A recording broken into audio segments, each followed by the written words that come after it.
Listen to me, I'm going to divorce you. Facing my adamant refusal, Jack blurted that out. Next to him, Catherine was saying, "Please take care of us." Soon, I thought I had been devoted to Jack and Catherine, but apparently I was mistaken. For them, living together seemed to be the ultimate act of filial piety. I'd been turning down the idea of cohabitation for about 5 years, but it seems I've reached my limit. I do as Jack says and pack my things to leave the house. A few days later, I received hundreds of calls from Jack. "My name is Natalie. I'll be turning 48 this year. Jack and I have been married for about 20 years. We weren't head over heels in love, even when we were dating." Jack seemed indifferent to romance, and I didn't think he was that interested in it. "We have one child, but he's already moved out, so it's just Jack and me in the house." Jack has a rather dominating personality, a tad intimidating, but given my laid-back nature, I never really minded his quirks too much. We've been together since high school, and though I hesitated when Jack proposed, I eventually decided to marry him. In the early days of our marriage, I was a stay-at-home wife, taking care of the household and attending to tasks given by my in-laws. After some time, our child was born, and the enthusiastic grandparents would often visit our place. Initially, I was told that living with in-laws was off the table. I wouldn't want to live with my parents always around. It'd be stifling. We're never going to live with them. I believed those words and decided to marry Jack. However, as our child grew older, out of the blue, Jack proposed living with his parents. Sure, our child became more independent, and in a few years, he'd be off to college. But I was against the idea of living with my in-laws, and I made it clear every time the subject came up. We had several discussions about cohabitating, and I rejected them all. Every time, Jack would become grumpy. Maybe he thought I'd eventually agree.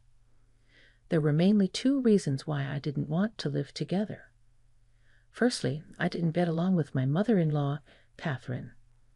Shortly after our marriage, I was often summoned to my in-laws' place.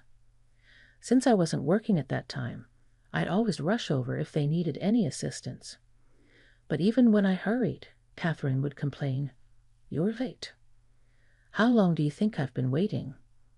The TV isn't working, please check it." And it wouldn't even be urgent matters. At first, it felt like minor nuisances, but over time, her actions escalated. During a family gathering, everyone was served lunch except for me.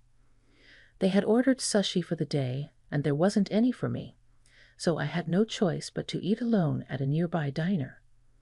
As Catherine's blatant acts of hostility increased, I tried discussing it with Jack once.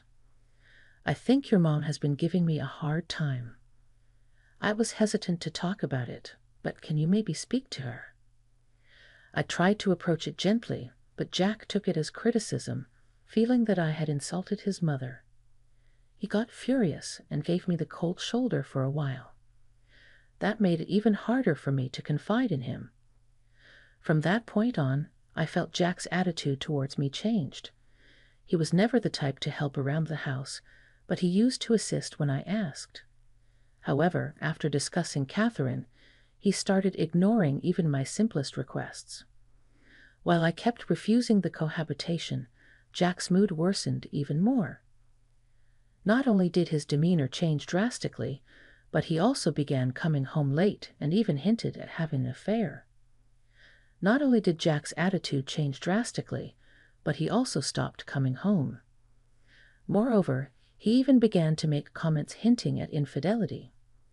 "I'm going out for drinks with a lady tonight, so I'll be late," Jack would say, only to return home the next afternoon. This went on for about 4 years. Even if the love is waning, no one can stand being treated like that by their spouse. I became so worn out that even my kids began to worry about me. My friends also started telling me, "You look thin, more worn out. You should eat properly and get some rest." Although I knew I needed to do something, I couldn't bring myself to act. That's when a friend approached me with a job offer at her flower shop. One of my friends owned the shop and had a vacancy. She thought it might help lift my spirits. When I told Jack and Catherine about my new job, they casually remarked, "It's good you're working. We need to support ourselves." That's true, we could live on Jack's salary, but I'd feel better knowing Natalie has an income, Catherine chimed in. Of course, I planned to contribute to household expenses since I lived with Jack, but that doesn't mean I'm doing it for Jack or Catherine. Working at the flower shop lightened my mood, and people began to say I looked happier. When I was a stay-at-home mom, I felt down dealing with Jack and Catherine all the time. However, interacting with various people at the shop made me realize how much I enjoyed working. This newfound happiness made me less inclined to go home. I'd often lie to Jack about working late just to avoid seeing him or go out to dinner with friends. This went on for about a year. About 5 years after we started discussing living together, Jack called me for a talk. He began pointing out that I had been spending a lot of time outside. My spending habits had become reckless since I started working, and I wasn't doing household chores anymore. Then he stated that someone as lazy as me was not needed in the house. To add insult to injury, he said he would forgive everything if I agreed to move in with him. I firmly refused as usual, but just then Catherine, probably waiting in the next room, burst in. "Why are you so against moving in? Did I do something wrong?" she smirked. Jack defended her, saying Catherine hadn't done anything and that it was just my bad attitude. I reiterated my decision not to move in with them, but it seemed they didn't get the message. Jack threatened, "You better start listening, or I'm going to file for divorce." Catherine jumped in, "Please take care of us." Soon, though, I had endured so much that day was the last straw. While I kept things calm at the moment, the next day, I decided to pack my things and leave the house. I waited until I was sure Jack was at work to make my move. I couldn't take everything, so I packed only the essentials. Contemplating where to go, I realized my only option was to turn to my parents. When I called them, they were happy to come pick me up. Honestly, I thought my mom would be angry since she previously urged me to get married. However, after explaining the situation, she told me to come back. A few hours after the call, my parents arrived in a large van. Apparently, they had rented a big vehicle just for this. Feeling loved, I decided to move all my belongings out. That night, I received a call from Jack, who probably had finished work. "Hey, I noticed your stuff is gone from the house. You're not actually thinking of getting a divorce, are you?" he said. I let him know that's exactly what I was planning. I pointed out that the business card of a divorce attorney was on the table and told him from now on to communicate through the lawyer. Jack was livid. "Where are you now? Come back, I'll teach you a lesson." He started shouting threats. I've never experienced physical violence from Jack before, but this time it might be best not to talk to him directly. Caught off guard by the mention of a lawyer, Jack hesitated for a moment, but soon started throwing insults again. I could hear Catherine in the background yelling, "Forget about her. I'll find someone even better for you. If you get divorced now, you can choose from a bunch of girls." Catherine probably doesn't know what's going to happen to Jack next. However, if she agrees to a divorce in any form, it's convenient for me. Jack started listening to Catherine's words and seemed to be leaning towards the idea of a divorce. Then he said, "You sure you want to divorce me? You ain't going to find another good man like me anytime soon," and hung up the phone. After that, there was no contact from Jack or Catherine, and I enjoyed a moment of peace at my parents' house. The flower shop where I work is managed by a friend, and thanks to their consideration, I was allowed to take some time off. At my parents' house, I enjoyed my mom's home-cooked meals and had a drink in the evening with my dad, forgetting the bad stuff. However, I guess Jack got a call from the lawyer because he started calling me angrily again.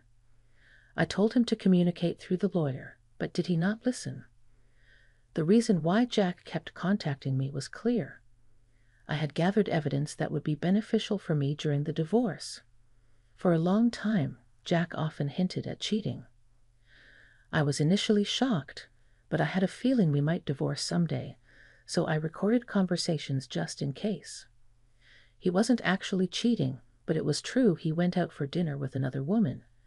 This was confirmed by a local private investigator. With this information alone, it wasn't enough to claim he cheated, but because I had his recorded statements, I could present it as evidence of his affair. Jack was furious about this and kept calling me. I didn't need to be in touch with Jack anymore, but I couldn't help but wonder how he'd react, so I answered the phone. The first thing he blurted out was, "What the heck is this? I haven't cheated on you. Where's the evidence, huh? Is this some kind of fabrication?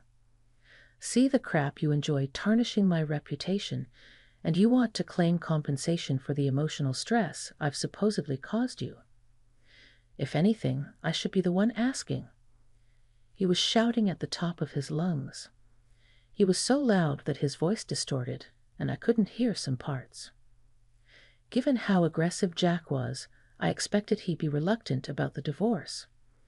But a few days later, for some reason, he easily agreed to it. The reason being Catherine ended up covering the compensation fee. I was surprised that Catherine had that kind of money, but if it meant he'd agree to the divorce, it wasn't an issue. I decided to accept the offer from Jack's side. After consulting with my attorney, we ended up slightly reducing the compensation amount, but it can't be helped. It's common to ask for a bit more initially and then reduce the amount later to make it easier for the other party to accept. Just when I thought I could finally get the compensation and get divorced, it seems it won't be that easy.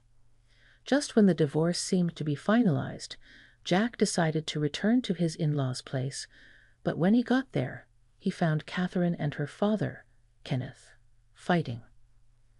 The reason was Catherine's affair. Jack, who happened to be there, got an earful from Kenneth as well. "Are you two kidding me? Even though you have your life partners, you let your hearts be stolen by someone else. I've been patient till now, but I can't take it anymore. Both of you, get out."